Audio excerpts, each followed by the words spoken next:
আসসালামু আলাইকুম ওয়া রাহমাতুল্লাহি ওয়া বারাকাতুহু। বিজনেস ব্লুপ্রিন্টের পক্ষ থেকে সবাইকে স্বাগত জানিয়ে আমরা আজকের ক্লাস শুরু করতে যাচ্ছি। আজকে আমাদের ক্লাস হলো ক্লাস 4। ক্লাস 4 আর আমাদের টপিক হলো ভার্ব। ভার্বের মূলত আমরা আজকে নন ফাইনাইট অংশটা বেশি জোর দিয়ে আলোচনা করব।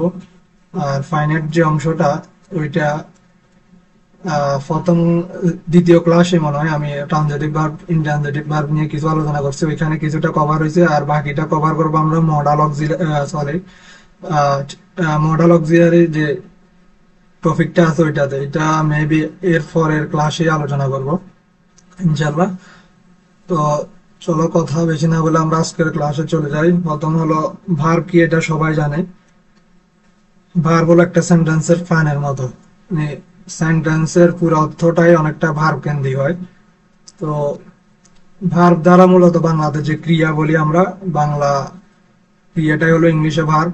ভার্ব দ্বারা মূলত কাজ বোঝায়, বিশেষ করে কাজ বোঝায়। কাজের মধ্যে আবার অনেক ভার্ব কাজ নাও বোঝাতে পারে, যেগুলো টু বি ভার্ব, এগুলা কাজ বোঝায় না। তো সাধারণভাবে আমরা বুঝতে গেলে ভার্ব দ্বারা মূলত আমরা কাজ করা এরকম বিষয়টাকেই বুঝি। তো ভার্ব ইংলিশ গ্রামারে প্রধানত দুইটি অংশে ভাগ করা যায়। একটা হলো ফাইনাইট ভার্ব আর একটা হলো নন ফাইনাইট ভার্ব। আজকে আমরা মূলত যে নন ফাইনাইট ভার্ব আছে ওইটা নিয়ে বেশি আলোচনা করবো। ফাইনাইট ভার্ব নিয়ে হালকা কথা বলে নিই। ফাইনাইট ভার্ব হলো মূলত যে ভার্বগুলো যে ভার্ব সেন্টেন্সে ব্যবহৃত হলে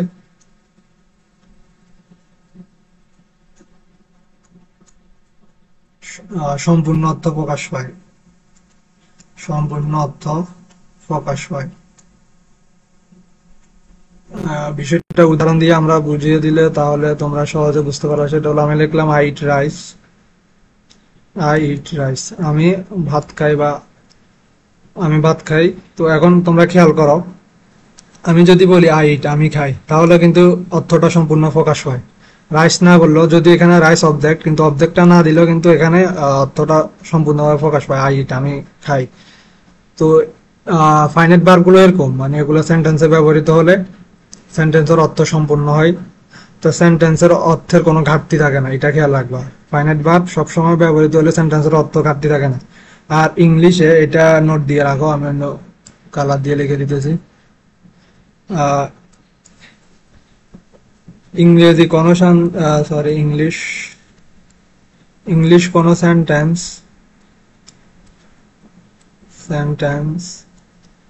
ফাইনাইট ভার্ব ছাড়া, ফাইনাইট ভার্ব ছাড়া গঠিত হতে পারে না, গঠিত হতে পারে না। এটা হলো ফাইনাইট ভার্বের মূল বেসিক আলোচনা। আর ফাইনাইট ভার্বকে ট্রানজিটিভ এবং ইনট্রানজিটিভ, সকর্মক এবং অকর্মক ক্রিয়া, এই দুই ভাগে ভাগ করা যায়। তাহলে আমরা ফাইনাইট ভার্বের আরো কিছু ভাগ দেখি। একটা হলো ট্রানজিটিভ, ট্রানজিটিভ, আর একটা হলো ইনট্রানজিটিভ। ট্রানজিটিভ ভার্ব কোনগুলো? ট্রানজিটিভ ভার্ব বলতে বোঝায় যেসব ভার্বের অবশ্য অবজেক্ট লাগে। ট্রানজিটিভ ভার্ব অর্থ প্রকাশ অবশ্যই, অর্থ প্রকাশে অবশ্যই, এখানে সম্পূর্ণ অর্থ প্রকাশ দিলেই সবচেয়ে বেটার হয়। সম্পূর্ণ অর্থ প্রকাশে অবশ্যই অবজেক্ট লাগবে, অবজেক্ট লাগবে। আমি বললাম আই রিড, আমি পড়ি, তোমার একটা অবজেক্ট দরকার হইতেছে। মানে আমি পড়ি বললে মানে অনেকটা কিন্তু 80% কমপ্লিট হইতেছে সেন্টেন্সটার, যে বাংলা অর্থটা কিন্তু 100% হইতেছে না। কি পড়ি একটা প্রশ্ন থাকে যায়, কি পড়ি কাকে পড়ি।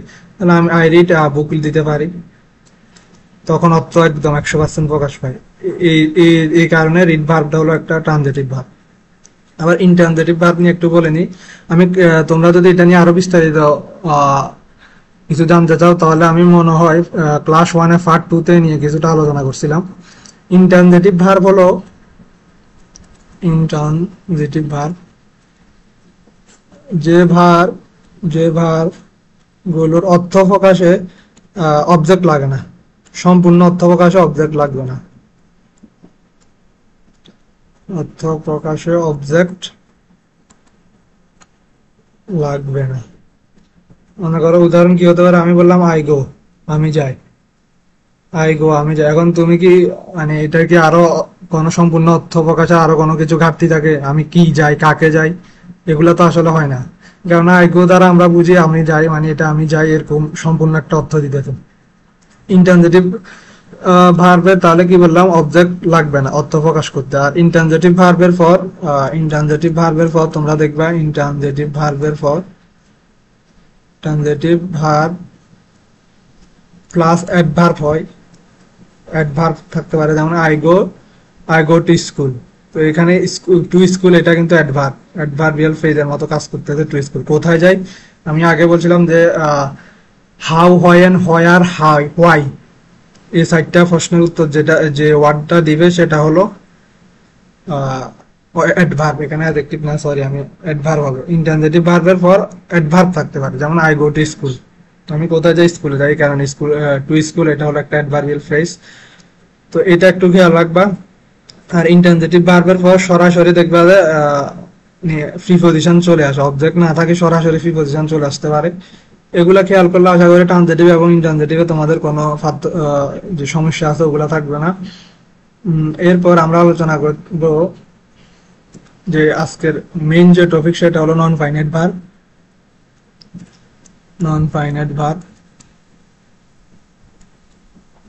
তো নন ফাইনাইট ভার্ব নিয়ে কথা বলার আগে আমি কিছু কথা বলে নিই। সেটা হলো নন ফাইনাইট ভার্ব দিয়ে আসলে সেন্টেন্সের পুরো অর্থ প্রকাশ পায় না। তাহলে কি বললাম, নন ফাইনাইট ভার্ব দিয়ে সেন্টেন্সের পুরো অর্থই প্রকাশ পায় না। আর কেবলমাত্র নন ফাইনাইট ভার্ব দিয়ে ইংলিশে কোনো সেন্টেন্স হয় না। আর নন ফাইনাইট ভার্ব গুলোকে ইংরেজিতে 3 ভাগে ভাগ করা যায়, যেগুলা খুবই ইম্পর্টেন্ট। সেগুলো হলো, একটা হলো জিরান্ট, আর একটা হলো পার্টিসিপল, আর একটা হলো ইনফিনিটিভ। আর আবার পার্টিসিপলকে 3 ভাগে ভাগ করা যায়। তো এখানে আমি কিন্তু একদম সবগুলা পড়াই ফেলবো এরকম না, মানে যেগুলা ইম্পর্টেন্ট আমি বলে দিব, তোমরা কেবল ওগুলা পড়বা। জিরান্ডের মধ্যে আছে পার্টিসিপলের মধ্যে আছে প্রেজেন্ট পার্টিসিপল, ফার্স্ট পার্টিসিপল আছে, আর একটা আছে first perfect participle, perfect participle. এটা পারফেক্ট পার্টিসিপল। তো এখানে যে অ্যাডমিশন টেস্টে যে জিনিসটা খুবই ইম্পর্টেন্ট সেটা হলো, আমি লাল কালি দিয়ে এগুলা বলে দিতেছি, তোমরা এগুলা একটু খেয়াল করবা। জিরানটা আছে ইম্পর্টেন্ট, এরপর প্রেজেন্ট পার্টিসিপল ইম্পর্টেন্ট, আর একটা আছে ইনফিনিটিভ।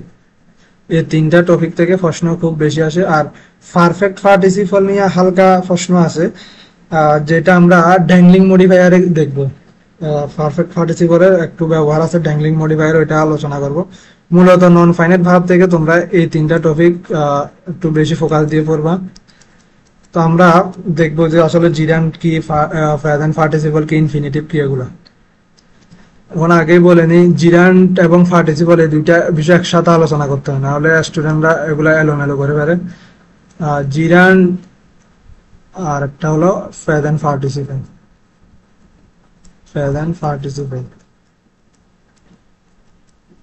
তো জিরান্ট মূলত ভার্ব প্লাস আইএনজি দিয়ে গঠিত হয়, আবার present participle verb plus ING দিয়ে গঠিত হয়। এখন জিরান্ট কাজ করে 2টা, একটা হলো নাউন আর একটা হলো ভার্ব। আর প্রেজেন্ট পার্টিসিপল কাজ করে, একটা হলো অ্যাডজেক্টিভ আর একটা হলো ভার্ব। তো আমরা অ্যাডমিশন টেস্টে মূলত আমাদের এই জিরান্ডের নাউনের যে ব্যবহার এটাই আসবে, আর প্রেজেন্ট পার্টিসিপলের অ্যাডজেক্টিভের ব্যবহারটা আসবে। এই কারণে আমরা এই 2টা স্কিপ করে দেবো, এগুলা পড়ার দরকার না, এগুলা থেকে প্রশ্ন হবে না। মূলত জিরান নাউন হিসেবে ব্যবহার হয়েছে এরকম উদাহরণ আসবে, আর প্রেজেন্ট পার্টিসিপল অ্যাডজেক্টিভ হিসেবে ব্যবহার হয়েছে এরকম উদাহরণ আসবে। মানে স্টুডেন্টরা বুঝতে পারে না যে আসলে কোন জায়গায় জিরান আর কোনটা প্রেজেন্ট পার্টিসিপল, কারণ দুটোটার রূপ তো সেম, দুটোটার পরে আইএনজি থাকতেছে, ভার্ব প্লাস আইএনজি হইতেছে, এই কারণে। তো এগুলা কিছু বেসিক পার্থক্য আছে, আমরা এগুলা আলোচনা করতেছি। প্রথমে আমরা জিরান নিয়ে আলোচনা করি। হেডলাইন দি জিরান্ট তো জিরান্ডের প্রথম যে নোটটা সেটা হলো জিরান্ড সবসময় তোমরা দেখবে নাউন যেসব জায়গায় বসে, নাউন যেসব জায়গায় বসে সেসব জায়গায় ভার প্লাস আইএনজি দেখলে আমরা ওইটাকে জিরান বলবো। ভার প্লাস আইএনজি দেখলে তাকে জিরান্ড বলবো। এখন নাউন কোথায় বসে এটা তো আমি আগেই বলছিলাম, প্রিপজিশনের পরে বসে, তারপর সাবজেক্ট হিসাবে বসে, অবজেক্ট হিসাবে বসে। মনে করো আমি একটা উদাহরণ দিই, মনে করো আমি বললাম walking is good for health, স্বাস্থ্যের জন্য হাঁটাহাঁটি করা এটা ভালো। এখন এখানে দেখো ইজ ভার্বটা সাবজেক্টই, ইজ ভার্বটা সাবজেক্ট হলো ওয়াকিং, আর আমরা জানি সাবজেক্টের জায়গায় নাউন বসতে পারে। তাহলে নাউনের জায়গায় যেহেতু ভার্ব প্লাস আইএনজি বসছে তাহলে এটা জিরান্ড হবে। আমি মূলত এইটা দ্বারা এটা বুঝাতে চাইছিলাম। আর আরেকটা এটা বের করার একটা সহজ নিয়ম হলো, সেটা হলো সাবজেক্টের ভার্বকে, সরি সেন্টেন্সের ভার্বকে, সরি আমি সাবজেক্টের করতে ফেলছি, এটা আমি অন্য কালার দিয়ে এটা হলো সেন্টেন্সের ভার্বকে, সেন্টেন্স এর ভার্বকে কি দিয়ে প্রশ্ন করলে, কি দিয়ে প্রশ্ন করলে জিরান্ড পাবো, জিরান্ড পাবো। মনে করো আমি এখানে ভার্বকে প্রশ্ন করলাম, এখানে হলো আমি প্রশ্ন করলাম যে ভালো স্বাস্থ্যের জন্য, সরি গুড ফর হেলথ, স্বাস্থ্যের জন্য কি ভালো হয়, তাহলে ওয়াকিং আসে। তাহলে কি দিয়ে প্রশ্ন করলে যে উত্তরটা পাবো, ওইটা যদি ভার্ব প্লাস আইএনজি আসে তাহলে ওইটাকে আমরা জিরান্ড বলবো। মূলত এই সেন্টেন্সের এই ভার্বকে কি দিয়ে প্রশ্ন করলে জিরান্ড পাবো, এই রুলস দ্বারা আমি এটা বুঝাচ্ছি, তোমরা এটা খেয়াল করো। মানে সেন্টেন্সের ভার্বকে কি দিয়ে প্রশ্ন করলে যদি ভার্ব প্লাস আইএনজি পাও তাহলে ওইটা কিন্তু জিরান্ড হবে। তাহলে এখানে আমাদের জিরান্ডের দুইটা বিষয় ক্লিয়ার করলাম, একটা হলো কি দিয়ে প্রশ্ন করলে জিরান্ড পাবো ভার্বকে, আর একটা হলো নাউন, নাউনের জায়গায় জিরান বসে, মানে নাউন যেখানে বসবে জিরানটা সেখানে বসবে। সেখানে যদি নাউন যেখানে বসবে সেখানে যদি আমরা আইএনজি যুক্ত কোনো ভার্ব প্লাস আইএনজি যুক্ত কোনো ওয়ার্ড পাই তাহলে সেটাকে আমরা জিরান বলবো। এরপর আমরা তো জানি যে প্রিপজিশনের পর নাউন বসে সাধারণত প্রিপজিশনের অবজেক্ট হিসাবে। তো এই নিয়ম থেকে আমরা জিরান্ডের একটা নিয়ম আসে, সেটা হলো টু ছাড়া, সরি সরি টু ছাড়া, টু ছাড়া, টু ছাড়া সকল প্রিপজিশনের পর, প্রিপজিশন, আর প্রিপজিশন কি এটা তো তোমরা জানো, to sorry to at is, sorry to at, তারপর ফর আছে, উইথাউট আছে, উইথ, এগুলা। টু ছাড়া সকল প্রিপজিশন এর পর আইএনজি যুক্ত, আইএনজি যুক্ত, এখানে ভার প্লাস আইএনজি হবে, ভার প্লাস আইএনজি যুক্ত কোনো ওয়ার্ড দেখলে, কোনো ওয়ার্ড দেখলে তাকে জিরান বলবে, জিরান বলবে। যেমন আমি বললাম he is good at singing, সে কি গানে দক্ষ, এরকম বোঝাচ্ছে। তো এখানে একটা দেখো, একটা হলো প্রিপজিশন, তো আমরা বলছি টু ছাড়া সকল প্রিপজিশনের পর আইএনজি যুক্ত কোনো ওয়ার্ড দেখলে, মনে করো এই ওয়ার্ডটা আইএনজি যুক্ত, সিং কিন্তু ভার্ব গান করা, আর সিং এর সাথে আইএনজি যুক্ত হয়েছে, আর এর আগে যেহেতু প্রিপজিশন আছে তাহলে ফরওয়ার্ডটা জিরান্ড হবে। তো অ্যাডমিশনে প্রশ্ন কিভাবে আসে এটা একটু দেখাই দিই, তাহলে মনে তোমরা খুব ভালোভাবে বুঝবা। এটা প্রশ্ন আসে, মনে করো এখানে অ্যাডমিশনে প্রশ্ন আসলে এরকম, he is, he is fond of, আচ্ছা না এটা না দি, আচ্ছা দি he is fond of swimming, মানে সে সাঁতার কাটাকেই বেশি প্রাধান্য দেয় বা পছন্দ করে এরকম। তো এখন এখানে গ্যাপ দিয়ে তোমাদের প্রশ্ন করবে এতে, মানে এই ওয়ার্ডটা কি, তো তোমাদের প্রশ্ন করবে এটা কি জিরান্ট নাকি প্রেজেন্ট পার্টিসিপল নাকি ইনফিনিটিভ। সিতে দিবে, মনে করো ইনফিনিটিভ দিল, ইনফিনিটিভ ডি তে নাম দিল। তো এখন তোমাদের মধ্যে যে কনফিউশনটা কাজ করবে সেটা হলো যে ভার প্লাস আইএনজি হলে তো জিরান্ড হতে পারে, প্রেজেন্ট পার্টিসিপল হতে পারে। এখন আসলে এটা কি হবে? তো আমরা জানি যে জিরান নাউনের কাজ করে আর প্রিপজিশনে ফর নাউন বসে। এটা প্রিপজিশনের পর নাউন বসে। তো এই কারণে এই প্রিপজিশনের পর যদি কোনো ভার প্লাস আইএনজি যুক্ত ওয়ার্ড দেখি আমরা তাকে জিরান বলবো। এই কারণে এটার উত্তর হবে এ। এগুলা এইভাবে একটু বুঝে বুঝে পড়লে আশা করি তোমরা সহজে ধরতে পারবা বিষয়। এরপর আসে পসেসিভ প্রনাউন। আমরা প্রনাউনের ক্লাসে পসেসিভ প্রনাউন কি এটা দেখাইছিলাম। পসেসিভ প্রনাউন হলো মাই, ইউর, আওয়ার, মানে যেগুলো দ্বারা অধিকার বোঝায়, আমার বই, তোমার বই, তোমার, দেয়ার, এগুলা। তো পসেসিভ প্রনাউন যেগুলো আছে, পসেসিভ POSSESSIV হবে পসেসিভ প্রনাউন। প্রনাউনের পর ভার প্লাস আইএনজি ওয়ার্ড হয়। ওয়ার্ড আসলে ওই ওয়ার্ডটা জিরান্ড হবে। মনে করো আমি বললাম আই লাইক ইউর লাফটিং দিলাম। আমি তোমার হাসা পছন্দ করি। তো এখন খেয়াল করো ইউর এটা কিন্তু পসেসিভ অ্যাডজেক্টিভ।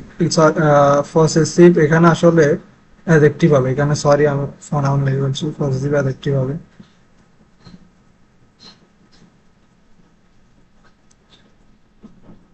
পসেসিভ অ্যাডজেক্টিভ, হ্যাঁ। তাহলে আমরা দেখতেছি কি ইউর ফর কিন্তু ভার প্লাস আইএনজি আছে। লাভ হলো হাসা আর আইএনজি যুক্ত আছে, এই কারণে লাভটি মিশে। তো আমরা বলছি পসেসিভ অ্যাডজেক্টিভের পর যদি ভার প্লাস আইএনজি যুক্ত ওয়ার্ড আসে তাহলে এটা জিরান দেবো। এই কারণে এটা জিরান হবে। আর এগুলা তোমরা অনেকে মনে করো যে এগুলো আসলে মনে হয় রুলস ধরে ধরে শিখতে হয়, অনেক কঠিন। তোমরা ব্যাপারগুলো মানে একটু যদি তোমরা খেয়াল করো, অর্থাৎ আগে যা পড়ছো তার সাথে এগুলো অ্যাসাইন করো, তাহলে এগুলো মনে রাখা সহজ। মনে করো আগে আমরা কি পড়ছি, মাই ফ্যান, এরকম আমরা তো সকলে এরকম লিখি, মাই ফ্যান, ইউর ফ্যান। মানে তোমরা দেখো এই মাই, ইউর, আওয়ার এই ওয়ার্ড গুলোর পর আমরা সবসময় একটা না একটা নাউন দিই। তো এখানেও ঠিক সেম, ইউর পর একটা নাউন দিচ্ছে। এখন নাউন হিসাবে কি কাজ করে? জিরান কাজ করে, এই কারণে এগুলা জিরান। তো এগুলো এইভাবে মনে রাখলে তোমরা মানে অনেক পড়তে হবে, বারবার না পড়েও কয়েকবার পড়ে মনে রাখতে পারবা। এরপর আসি কোন সাবজেক্টের কমপ্লিমেন্ট যদি কাজের নাম বোঝায়, এটা খুবই লক্ষণীয় একটা ব্যাপার। না হলে এই রুলস কিন্তু ব্যতিক্রম আছে, এটা একটু খেয়াল করো।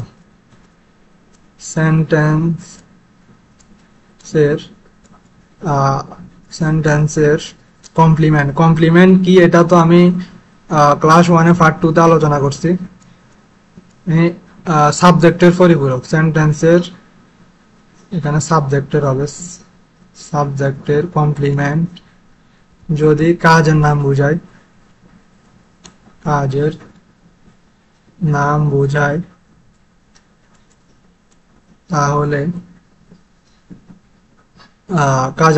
তাহলে সেই ভার প্লাস আইএনজি যুক্ত ওয়ার্ডটি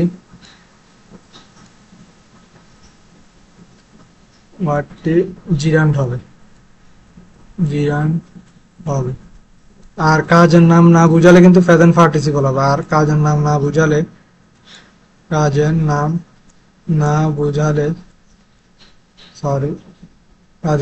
বুঝালে ভার প্লাস আইএনজি যুক্ত ওয়ার্ডটি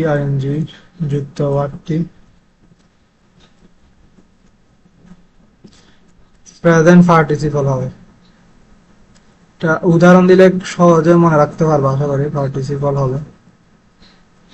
আর উদাহরণ ধরে কিন্তু যে কোনো জিনিস মনে রাখা সহজ, এই কারণে তোমরা উদাহরণের দিকে একটু ফোকাস করবা।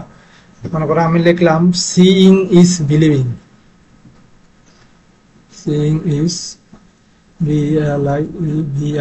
বিলিভিং দেখাই বিশ্বাস করা, এরকম বুঝায়। এখন খেয়াল করো এখানে সাবজেক্ট ইজ ভার্বের সাবজেক্ট হলো সিইং। আমরা বলছি সাবজেক্টের কমপ্লিমেন্ট যদি কাজের নাম বোঝায়। এখন তোমরা খেয়াল করো আমি কমপ্লিমেন্ট কিভাবে পড়াইছি, যখন সাব ভার্বের আগের অংশ এবং ফরের অংশকে যদি আমরা সমান দিয়ে লিখতে পারি তাহলে ফরের অংশটা কমপ্লিমেন্ট হয়ে যাবে আগের অংশের। তো এখানে আগের অংশ আছে সিং, মানে সাবজেক্ট সিং। এখন সিং আর বিলিভিং দেখো তোমরা সমান দিয়ে লিখতে পারতেছো কিনা। Singh is equal to believing লিখতে পারতেছি আমরা, মানে দেখাই বিশ্বাস করা এরকম বোঝায়। যদি এরকম সমান দিয়ে লেখা যায় তখন সেটা হয়ে যায় কমপ্লিমেন্ট। আর কমপ্লিমেন্ট যদি কাজের নাম বোঝায়, দেখো বিলিভ এটা একটা কাজ, বিলিভ মানে বিশ্বাস করা, ভার্ব। বিলিভ কাজ বুঝায়, কাজের নাম বুঝালে কমপ্লিমেন্ট কাজের নাম বুঝালে সেটা হবে জিরান্ট। যেহেতু এটা কাজের নাম বুঝাচ্ছে বিলিভ বিশ্বাস করা, এই কারণে এখানে বিলিভিংটা হলো কি জিরান্ট। এখন আমরা কাজের নাম বুঝাই না এরকম একটা, যে মনে করো আমি লিখলাম ইট ইজ ইন্টারেস্টিং,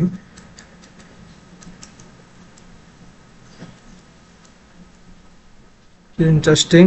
তো এখানে খেয়াল করো ইন্টারেস্টিং শব্দটা দ্বারা কি কাজের নাম বোঝায়, এটা ইট ইজ ইন্টারেস্টিং দ্বারা বোঝায় এটি মজা বা এটি আনন্দদায়ক।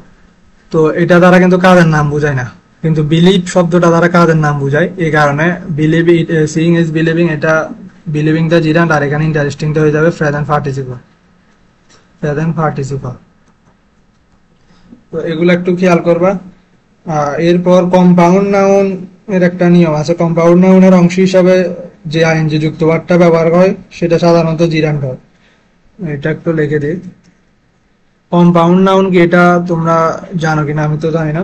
কম্পাউন্ড নাউন হলো দুইটি নাউন ব্যবহার করে, দুইটি নাউন যদি একই সাথে একটি নাউনের কাজ করে। মনে করো আমরা বলে রিডিং রুম বলি, আমরা রিডিং রুম বলি। এখন রিডিং রুম দুটোটা মিলে কিন্তু একটা নাউন গঠিত হয়, রিডিং রুম। তো আমরা রিডিং রুম যখন বলি, এখানে রিডিং রুম পুরোটাই দুইটা নাউন মিলে, এটা একটা নাউন, রিডিং একটা নাউন, আর রুম একটা নাউন।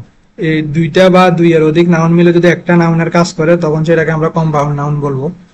তো এরকম কম্পাউন্ড নাউন্ডের প্রথমে যে আইএনজি যুক্ত ওয়ার্ডটা আছে সেটা জিরান্ট হবে। আর কম্পাউন্ড নাউন গুলো এইভাবে লিখতে পারবো। মনে করো আমি লিখলাম কয়েকটা কম্পাউন্ড নাউন লিখি, রিডিং রুম লিখলাম, তারপর মনে করো কি লিখতে পারি, সুইমিং পুল লিখতে পারি, সুইমিং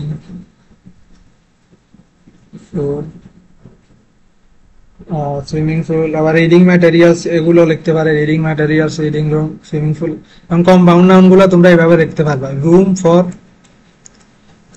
ফর রিডিং, মানে পড়ার জন্য যে রুম ওইটা, এইভাবে লেখা যায় কম্পাউন্ড নাউন গুলো। ফুল অর্থাৎ কোন ছোট পুকুরের মতো যে বিষয়টা যেটাতে সাঁতার কাটে, ফুল ফর সুইমিং। তো কম্পাউন্ড নাউন গুলোকে এইভাবে লিখতে পারবা। যদি এইভাবে লেখা যায় তাহলে যে নাউনের পূর্বে যে ওয়ার্ডটা থাকবে, মনে করো এখানে রিডিং আছে, সুইমিং আছে, এগুলো হয়ে যাবে জিরান। আর যদি লেখা না যায়, এইভাবে যদি লেখা না যায় তাহলে এইভাবে লেখা না গিয়ে আরেকভাবে লেখা যাইতে হবে। মনে করো ইজ দিয়ে লেখা যাইতে হবে, তখন সেটা হয়ে যাবে প্রেজেন্ট পার্টিসিপল। এটা একটু উদাহরণ দিয়ে দেখা। মনে করো আমি লিখলাম ফ্লাইং বার্ডস লিখলাম, ফ্লাইং বার্ডস, উড়ন্ত পাখি। এখন তোমরা খেয়াল করো যে আমরা রিডিং রুম, এখানে আইএনজি যুক্ত ওয়ার্ডটা জিরান্ট হলে এখানে আমি বলবো এটা হলো প্রেজেন্ট পার্টিসিপল। এখন এটা কেন প্রেজেন্ট পার্টিসিপল আর কিভাবে বুঝবো প্রেজেন্ট পার্টিসিপল? আর যখন নাউনের পূর্বে আইএনজি যুক্ত ওয়ার্ড বসবে তখন ওইটা যদি গতিশীলতা বুঝায়, গতিশীলতা বুঝালে সাধারণত সেটা প্রেজেন্ট পার্টিসিপল বা অ্যাডজেক্টিভ হয়। যেমন ফ্লাইং বার্ডস দ্বারা তোমরা কি বুঝতেছো? উড়ন্ত পাখি বুঝতেছো। এখন উড়ন্ত পাখি কিন্তু গতিশীল আর জীবিত জিনিস, এই কারণে এখানে ফ্লাইংটা হয়ে যাবে প্রেজেন্ট পার্টিসিপল। আর রিডিং দ্বারা কি কোনো গতিশীলতা বুঝাচ্ছে, মানে রুমটা কি গতিশীল বা রুমটা কি জীবন্ত এরকম কোনো কিছু ফোকাস করতেছে না। সুইমিং পুল দ্বারা এরকম কোনো কিছু ফোকাস করতেছে না, এই কারণে এগুলো হবে জিরান্ট আর এটা হবে পার্টিসিপল। এই ব্যাপারটাকে আমরা এত কিছু না বলে এইভাবে লেখা গেলে, অর্থাৎ ফর দিয়ে যদি লেখা যায় তাহলে সেটা হয়ে যাবে জিরান্ট, আর যদি ইজ দিয়ে লেখা যায় তাহলে সেটা হয়ে যাবে প্রেজেন্ট পার্টিসিপল। মনে করো এটাকে ইজ দিয়ে ভাবে লিখতে পারি, BIRDS বার্ডস। এখানে বি ভার্ব মূলত, যেহেতু বার্ডস আছে তাহলে আর দিতে হবে, বার্ডস আর ফ্লাইং, পাখিগুলো উঠতেছে এরকম। এখানে দা হবে কারণ এখানে বার্ডসটা হলো কমন নাউন আগে সবসময় আর্টিকেল বসে। দা বার্ডস আর ফ্লাইং, এইভাবে যখন লিখতে পারবো তখন সেটা আইএনজি যুক্ত ওয়ার্ড হয়ে যাবে প্রেজেন্ট পার্টিসিপল। আর যখন ফর দিয়ে লিখতে পারবো তখন সেটা হয়ে যাবে জিরান্ড। জিরান্ড হতে হলে ব্যাপারটাকে স্থির বুঝাই, আর প্রেজেন্ট পার্টিসিপল হতে হলে ব্যাপারটাকে গতিশীলতা বুঝাই। আশা করি তোমরা বুঝতে পারছো। এরপর যে ব্যাপারটা সেটা হলো, আমি বলছিলাম যে জিরান নাউন হিসাবে কাজ করে। তো আহ, জিরান যদি কোনো সেন্টেন্সের সাবজেক্ট হিসাবে বসে, তাহলে ওই সেন্টেন্সের ভাবটা সিঙ্গুলার ফর্ম হবে। মনে করো আমি লিখলাম, আচ্ছা আগে এই নোটটা লিখে দিই, এটা কিন্তু বিগত সালে একটু ইম্পর্টেন্ট, কারণ এটা থেকে কয়েকটা প্রশ্ন আসছিল। জিরান যদি সাবজেক্ট হয়, অর্থাৎ ভার প্লাস আইএনজি, সাবজেক্ট হলে সাবজেক্ট হলে উম, ওই সেন্টেন্সে ওই সেন্টেন্সে ভার্বটা সিঙ্গুলার হয়। সিঙ্গুলার হয়তো তোমরা বুঝো, সিঙ্গুলার ভার্ব মানে কি, ভার্বের সাথে অ্যাস যুক্ত হবে প্রেজেন্ট টেন্সে, এটা বোঝায়। আর ফার্স্ট টেন্সে তো তোমরা জানো ফার্স্ট টেন্সের ভার্ব সিঙ্গুলার প্লুরাল একই হয়। তো এখন এখানে একটু খেয়াল করো। এখানে আমি একটা উদাহরণ দিই। এগুলো আমি লিখলাম, সরি, আর reading book reading book reading books is my hobby. আমার শখ কি, আমার শখ হলো বই পড়া। এখন তোমরা খেয়াল করো, এখানে আবার অনেকেই সেন্টেন্সটা বুঝবে না, কারণ তোমরা খেয়াল করো এখানে ইস কেন হয়েছে এটা অনেকে বুঝবে না, কারণ অনেকে মনে করবে এখানে তো বুকস আছে, তাহলে তার হওয়ার কথা। আসলে এখানে সেন্টেন্সটার সাবজেক্টটা আসলে কোনটা এটা বোঝা খুব জরুরি। এখানে কি বুকসটা সাবজেক্ট নাকি রিডিংটা সাবজেক্ট, তোমরা খেয়াল করো। এখানে কিন্তু রিডিংটাই সাবজেক্ট, কারণ হলো মাই হবি কি বুক হতে পারে নাকি কোনো একটা কাজ হতে পারে। আমরা হবি বলতে গার্ডেনিং বলি, তারপর কি বলি, সুইমিং বলি, ফিশিং, এগুলা বলি। কিন্তু কোন কাজকে মূলত আমরা আমাদের হবি, এই কারণে এখানে রিডিংটা হলো সাবজেক্ট, আর এই রিডিংটা অনুযায়ী এখানে ইজ ভার্বটা হয়েছে। আমি মূলত এটা বুঝাচ্ছি যে জিরান অর্থাৎ ভার্ব প্লাস আইএনজি সাবজেক্ট হলে ওই সেন্টেন্সের ভার্বটা সিঙ্গুলার হবে। তাহলে তোমরা আশা করি বুঝতে পারতেছো এখানে রিডিংটা কি কারণে সাবজেক্ট, কারণ রিডিংটাই মূলত আমার হবি। রিডিংটাই হলো মূলত আমার হবি, বইগুলা না। ইজ ভার্বের এই কারণে সাবজেক্ট হবে রিডিং। তো এই কারণে আমি বলতেছি জিরান্ডের জিরান্ড অর্থাৎ ভার্ব প্লাস আইএনজি সাবজেক্ট হলো ওই সেন্টেন্সে ভার্বটা সিঙ্গুলার ভার্ব বহন করে। এরপর কিছু কিছু ওয়ার্ড আছে যেগুলোর পর জিরান্ড বসে, এগুলা দ্বারা মূলত মনে করো পছন্দ করা, পছন্দ করা, অপছন্দ করা,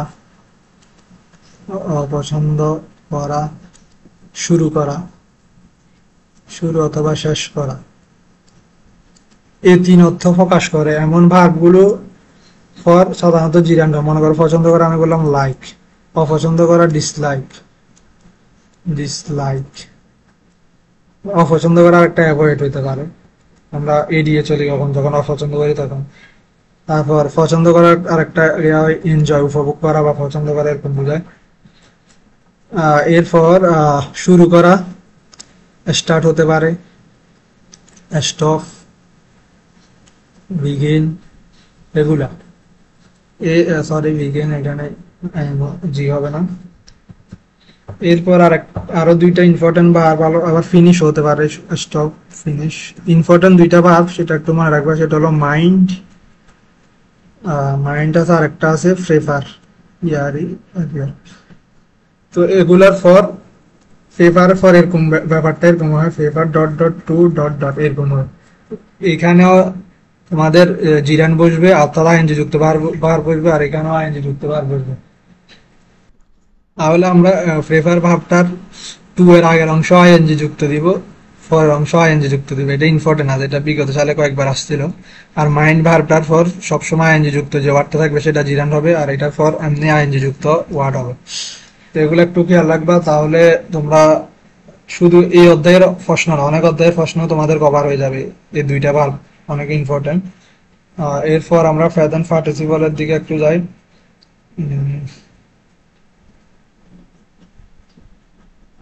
প্রেজেন্ট পার্টিসিপলে যাওয়ার আগেই তো আমাদের ফেস শেষ হয়ে গেল। আচ্ছা, আমি এগুলো ডিলিট করে দিই। আমরা ডিলিট করা শেষ করলাম। তাহলে আমাদের টপিকটা হলো এখন প্রেজেন্ট পার্টিসিপল। তো present participle verb plus ING বুঝাবে, তবে এটা কাজ করবে মূলত অ্যাডজেক্টিভের, আর এটা ভার্ব হিসাবে কাজ করে। আমাদের অ্যাডমিশন টেস্টে মূলত অ্যাডজেক্টিভের কাজ করার যে ব্যাপারটা ওইটাই আছে। তো আমরা দেখবো যে ভার্ব প্লাস আইএনজি যদি অ্যাডজেক্টিভ এর কাজ করে তাহলে আমরা সেটাকে প্রেজেন্ট পার্টিসিপল বলবো। মনে করো আমি লিখলাম a flying B I R D bird looks, a flying bird looks fire. আমরা একটা উড়ন্ত পাখি কি দেখলো, আগুন দেখলো, এরকম বোঝাচ্ছে। তো এখন তোমরা খেয়াল করো, এখানে ফ্লাইং ফ্লাইং ওয়ার্ডটা বার্ড শব্দটাকে মডিফাই করতেছে। বার্ডটা কি রকম? উড়ন্ত। আমি আগে বলছি নাউনটাকে যদি জীবন্ত বুঝায় অথবা গতিশীল বুঝায় তাহলে সেটা হয়ে যাবে প্রেজেন্ট পার্টিসিপল। আর আরেকটা শর্টকাট নিয়ম, সেটা হলো ডিটারমিনার। ডিটারমিনার ডিটারমিনাস থাকবে প্লাস অ্যাডজেক্টিভ থাকবে প্লাস নাউন থাকবে। এখন এই শর্টকাটে কিন্তু এই ব্যাপারটা পারে। তোমরা দেখো এই একটা ডিটারমিনার আর্টিকেলের মধ্যে পড়ে, আর এখানে ফ্লাইংটা অ্যাডজেক্টিভ, আর অ্যাডজেক্টিভ হয়েছে এই কারণেই আমরা ফ্লাইং কে বলতেছি কি প্রেজেন্ট পার্টিসিপল, আর বারটা হলো নাউন। আবার ব্যাপারটা এইভাবেও থাকতে পারে, ডিটারমিনার্স প্লাস অ্যাডভার্ব থাকতে পারে, অ্যাডভার্ব প্লাস অ্যাডজেক্টিভ থাকতে পারে প্লাস নাউন। এইভাবেও থাকতে পারে। এইভাবে থাকলে এখানে অ্যাডজেক্টিভটা যদি ভার্ব প্লাস আইএনজি হয় তাহলে সেটা হয়ে যাবে প্রেজেন্ট পার্টিসিপল। তাহলে আশা করি তোমরা ব্যাপারটা বুঝতে পারতেছো। এরপর ইন্ট্রানজিটিভ ভার্বের পর যদি তোমরা ভার্ব প্লাস আইএনজি যুক্ত কোনো ওয়ার্ড দেখো তাহলে সেটাকে প্রেজেন্ট পার্টিসিপল ধরে নিবা। মনে করো আমি বললাম জাগে, রুলসটা লিখে নিই। ইন্ট্রানজিটিভ ভার্ব কি এটা তো আমি কিছুক্ষণ আগে দেখালাম। ইন্ট্রানজিটিভ ভার্ব যেসব ভার্ব অবজেক্ট লাগে না অর্থ প্রকাশ করতে, ইন্ট্রানজিটিভ ভার্ব এর পর আইএনজি যুক্ত ভার্ব সাধারণত প্রেজেন্ট পার্টিসিপল হয়। প্রেজেন্ট পার্টিসিপল হবে। এই নিয়মটা অনেকবার আসছে। মনে করো আমি বললাম দ্য বয়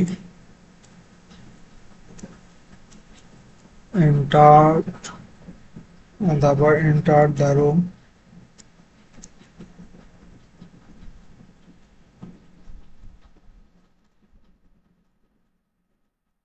laughing।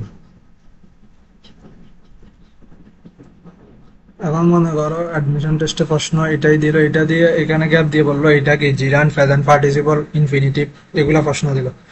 এখন আমাদের সূত্র হলো ইন্ট্রানজিটিভ ভার্বের পর যদি আইএনজি যুক্ত কোনো ভার্ব দেখি তাহলে সাধারণত সেটা প্রেজেন্ট পার্টিসিপল হবে। এখন ইন্টার্ড এই শব্দ তাহলে ইন্ট্রানজিটিভ ভার্ব। মনে করো দা বয় ইন্টার্ড, ছেলেটা প্রবেশ করলো। কোথায় প্রবেশ করলে এরকম প্রশ্ন আছে, কোথায় কিভাবে কেন, এগুলা দ্বারা প্রশ্নগুলো আমরা অ্যাডভার্ব পাই। কোথায় প্রবেশ করলো? The room.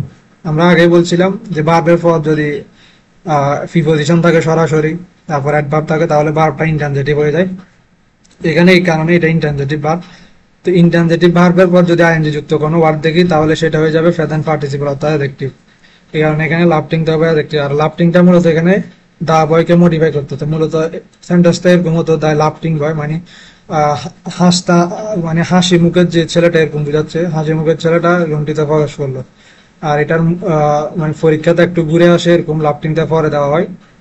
আর আমাদের সূত্র অনুযায়ী তাহলে আমরা বুঝতে পারলাম যে ইন্ট্রানজিটিভ ভার্বের পর আইএনজি যুক্ত ভার্ব থাকলে আমরা সেটাকে প্রেজেন্ট পার্টিসিপল বলবো, জিরান্ড বলবো না। এরপর আছে ইন্ট্রানজিটিভ ভার্ব। আমি ব্যাপারটা বলতে ভুলে গেছি। ইন্ট্রানজিটিভ ভার্ব নির্ণয় করার একটা সহজ টেকনিক হলো যেসব ভার্বের পর ইট দিলে অর্থ মিলে না। মনে করো আমি বললাম আই গো ইট, আমি এটি যাই, অর্থ মিলে না। আমি এটি কি কখনো যাইতে পারে, এরকম তো কোনো অর্থ হয় না। ইট দিলে অর্থ মিলবে না, সেগুলো হবে ইন্ট্রানজিটিভ ভার্ব। আর ইট দিলে অর্থ মিললে সেগুলো হবে ট্রানজিটিভ ভার্ব। মনে করো আমি লিখলাম আই ইট, আমি এটি খেলাম, কিন্তু এটা অর্থ মিলে। তো ইট দিলে অর্থ না মিললে সেটাকে ইন্ট্রানজিটিভ বলতে পারবো। আর ইট দিলে অর্থ যদি মিলে যায় তাহলে সেটা হয়ে যাবে ট্রানজিটিভ ভার্ব। এটা ট্রানজিটিভ এবং ইনট্রানজিটিভ ভার্ব চিনার একটা শর্টকাট আছে এই জাতীয়। এরপর আরেকটা নিয়ম আছে তোমাদের, সেটা হলো অ্যাডভার্বের পর আমরা তো জানি যে অ্যাডভার্ব অ্যাডজেক্টিভকে মডিফাই করতে পারে। তো অ্যাডভার্বের পর যদি কোনো আইএনজি যুক্ত ওয়ার্ড দেখো তাহলে সেটাকে তোমরা প্রেজেন্ট পার্টিসিপল বলো। মনে করো আমরা অনেক সময় বলি ট্রুলি স্পিকিং, ট্রুলি স্পিকিং সত্য কথা বলতে গেলে বা সত্য বলতে গেলে।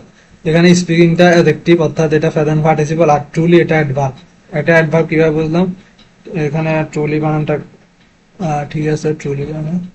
তাহলে এটা অ্যাডভার্ব কিভাবে বুঝলাম তোমরা খেয়াল রাখবা, অ্যাডজেক্টিভ প্লাস এলওয়াই হলে সেটা অ্যাডভার্ব হবে, আর নাউন প্লাস এলওয়াই হলে, নাউন প্লাস এলওয়াই হলে সেটা হয়ে যাবে অ্যাডজেক্টিভ। মনে করো ফ্রেন্ডলি, FRIEND এলওয়াই, ফ্রেন্ডলি। এখানে ফ্রেন্ডটা নাউন, বন্ধু, বন্ধুর সাথে এলওয়াই যুক্ত হয়েছে, আর এটা বন্ধু ভাবাপন্ন বোঝায়। তো এই কারণে ফ্রেন্ডলি নাউন প্লাস এলওয়াই, এই সূত্রের আন্ডারে ফ্রেন্ডলিটা হয়ে যাবে অ্যাডজেক্টিভ। আর ট্রুলি, ট্রু হলো সত্য, ইট ইজ ট্রু এটি সত্য। তাহলে মনে করো আমি লিখলাম ইট ইজ ট্রু, এখানে ট্রুটা কিন্তু অ্যাডজেক্টিভ, কারণ ইট যা ট্রু তা, এটি সত্য। ট্রুটা ইটকে মডিফাই করতেছে, তো ট্রু অ্যাডজেক্টিভ প্লাস এলওয়াই, এই কারণে ট্রুলিটা হয়ে গেল অ্যাডভার্ব। আমরা বলছি কি অ্যাডজেক্টিভ প্লাস এলওয়াই হলে অ্যাডভার্ব হয়, এই কারণে ট্রুলিটা অ্যাডভার্ব। তো এটাও মনে রাখতে পারো। আরেকটা আছে, সেটা হলো একটা ক্লজকে রিডিউস করা হলে তখন ওই ক্লজে আইএনজি যুক্ত ভার্বটা প্রেজেন্ট পার্টিসিপল হয়ে যায়। মনে করো আমি লিখলাম, সরাসরি উদাহরণ দিয়ে বুঝাই, আই সি দ্য বয়, আমি বালকটিকে দেখলাম প্লেইং ক্রিকেট লিখলাম। মনে করো বালকটিকে আমি ক্রিকেট খেলতে দেখলাম, এরকম বোঝাচ্ছে। তো এখানে খেয়াল করো, যদি তোমরা দেখো কোনো সেন্টেন্সটা এরকম, মানে এখানে গ্যাপ দিয়ে দেওয়া আছে, এটা কি, তো এটা কি, এটা কিভাবে বুঝবো? প্লেইংটা কিন্তু দা বয়কে মডিফাই করতেছে। তোমরা এই ব্যাপারটাকে এভাবে লিখতে পারো, দা প্লেইং বয়, মানে খেলার মধ্যে থাকা ছেলেটি, এরকম বোঝায়। আর এটা হলো শর্টকাট। আর মেন যে নিয়মটা সেটা হলো এই সেন্টেন্সটা এখানে একটা ক্লজ রিডিউস হয়ে গেছে, মানে এটা ক্লজটাকে সংক্ষিপ্ত করে ফেলা হয়েছে, সংক্ষিপ্ত করে ফ্রেজ বানানো হয়েছে। এটা ব্যাপারটা এরকম হওয়া ছিল, ধরো I C the boy who is playing cricket. যখন এরকম কোনো ওয়ার্ড দেখবা তখন সামনের অংশটার সাথে এইভাবে রিলেটিভ প্রনাউন যুক্ত করে যদি লিখতে পারো, যদি অর্থ মিলে, তাহলে ওই ওয়ার্ডটাকে তোমরা প্রেজেন্ট পার্টিসিপল বা অ্যাডজেক্টিভ বলবা। তো এটা হলো জিরান্ড এবং পার্টিসিপলের যে মেইন আলোচনা। এটা এটা তোমরা যদি না বুঝো তাহলে আরো একবার দেখবা। আর পার্টিসিপলের আরেকটা ব্যাপার থাকে, তোমরা অনেক সময় দেখবা আইএনজি যুক্ত ওয়ার্ডগুলো প্রিপজিশনের কাজ করতেছে। মনে করো রিগার্ডিং, রিগার্ডিং রিগার্ডিং শব্দটা কিন্তু অ্যাবাউটের কাজ করে অনেক সময়, মানে সম্পর্কে বোঝায়। তো আইএনজি যুক্ত ওয়ার্ড যখন প্রিপজিশনের কাজ করে তখন ওই আইএনজি যুক্ত ওয়ার্ডটা প্রেজেন্ট পার্টিসিপল হয়ে যায়। এটা আমার ইম্পর্টেন্ট না, এটা ততটা ইম্পর্টেন্ট না। আগে যেগুলো দিছে ওগুলা বারবার প্র্যাকটিস করলে আশা করি তোমাদের হয়ে যাবে। এরপর ইনফিনিটিভ নিয়ে কিছু কথা বলে। ইনফিনিটিভ, ইনফিনিটিভ দিয়ে মূলত উদ্দেশ্য, ইচ্ছা, আকাঙ্ক্ষা, কারণ, ফলাফল বোঝায়। উদ্দেশ্য, ইনফিনিটিভ হলো মূলত টু প্লাস ভার্ব। এটা সরি আমি আগে বলতে ভুলে গেছি, টু প্লাস ভার্ব হলো আমরা সেটাকে ইনফিনিটিভ বলবো। আর এই টু প্লাস ভার্ব কখন বসবে? যখন উদ্দেশ্য বুঝাবে সেন্টেন্সে, ইচ্ছা, উদ্দেশ্য, ইচ্ছা, আকাঙ্ক্ষা, ফলাফল, কারণ, এইসব বুঝাবে। এইসব বোঝালে আমরা ইনফিনিটিভ ইউজ করবো।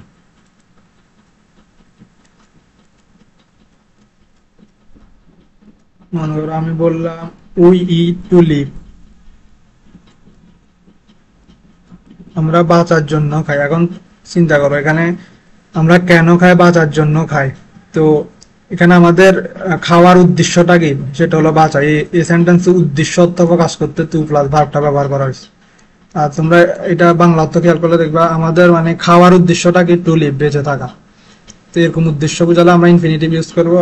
আরেকটা উদাহরণ দিয়ে মনে করো আমি বললাম I am sorry to disturb you, তোমাকে বিরক্ত করার জন্য আমি দুঃখিত। এখানে টু ডিস্টার্ব এটা হলো ইনফিনিটিভ।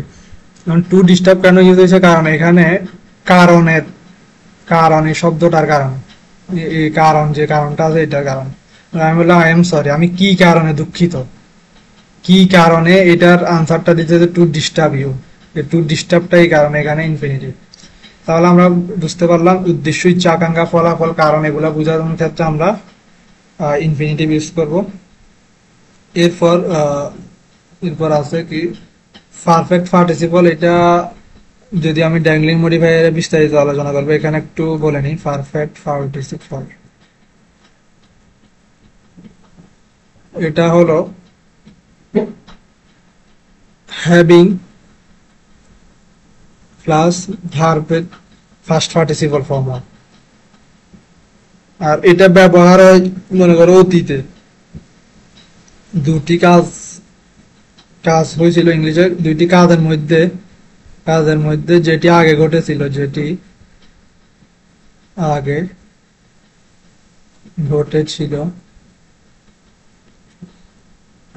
সেটি ফ্রেজ আকারে প্রকাশ করতে, মূলত সেটি ফ্রেজ আকারে প্রকাশ করতে আমরা এই হ্যাভিং প্লাস ভি3 অথবা পারফেক্ট পার্টিসিপল ব্যবহার করবো। এখন ব্যাপারটা কি আমি তোমাদের একটু উদাহরণ দিয়ে দেখাই। এখানে একটু কেটে নিয়ে এগুলো মনে করো আমি বললাম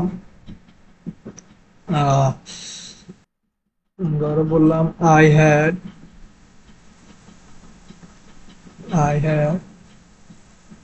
done the work.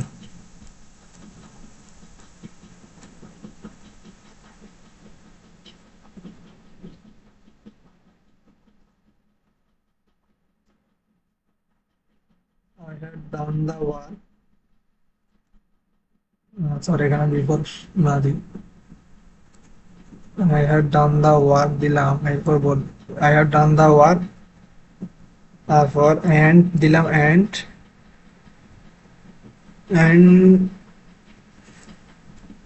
went to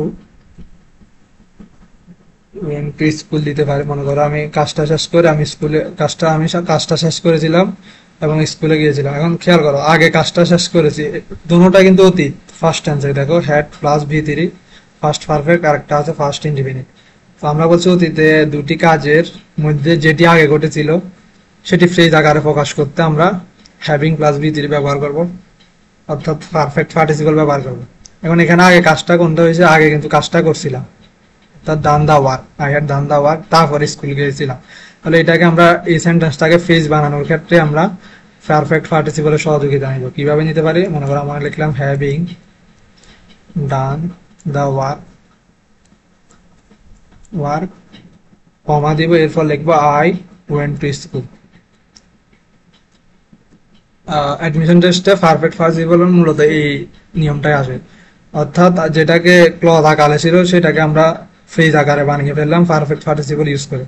তো মূল রুলসটা খেয়াল রাখবা, অতীতের কাজ দুটোটা কিন্তু অতীতের হতে হবে, আর একটা আগে ঘটেছিল একটা পরে ঘটেছিল। আগে কাজটা শেষ করেছিল, তারপর সে স্কুলে গিয়েছিল। যে কাজটা আগে হয়েছিল, অর্থাৎ আগে সে কাজটা শেষ করেছিল, যে কাজটা আগে হয়েছিল সেই কাজটার সাথে হ্যাভিং প্লাস ভি3 হবে। এই হলো আজকে আমাদের নন ফাইনাইট ভার্ব এবং ফাইনাইট ভার্বের যে বেসিক এবং বিস্তারিত আলোচনা সেটা। এরপর ইনশাল্লাহ আমরা অ্যাডজেক্টিভ অ্যাডভার্ব এভাবে ধারাবাহিকভাবে আলোচনা করে যাব। তোমরা আমাদের সাথে থাকার জন্য ধন্যবাদ। আর তোমরা বেশি বেশি প্র্যাকটিস করো, এটা তোমাদের কাছে আমার উপদেশ থাকলো। আর আমাদের ক্লাসগুলো যারা অনেকেই আছে অ্যাডমিশনের প্রস্তুতি নিতেছে, কিন্তু মানে আর্থিক সমস্যার কারণে খুব ভালো একটা সাপোর্ট পাইতেছে না। মনে করো ভালো কোচিং এ ভর্তি হইতে পারে নাই, আবার ভালো কোনো টিচারের কাছে ভর্তি হইতে পারে না। মূলত আমি তাদের জন্য ক্লাসগুলো ফ্রিতে দিতেছি। তোমরা একটু যারা পারো কাইন্ডলি তোমাদের এরকম বন্ধু বান্ধব থাকলে তাদের শেয়ার করে জানিয়ে দিবা যে এখানে ফ্রি ক্লাসগুলো কিরকম, এবং তাকে উৎসাহ দিবা এই ফ্রি ক্লাসগুলো করার জন্য। আমি আশা করি আমাদের ক্লাস থেকে ইনশাল্লাহ অ্যাডমিশন একটা বড় অংশ, প্রশ্নের বড় অংশ কমন করবে, এটা আমি ইনশাল্লাহ নিশ্চয়তা দিতে পারি। তো আজকে আমাদের আলোচনা এতটুকুই। সবাইকে ধন্যবাদ। আল্লাহ হাফেজ।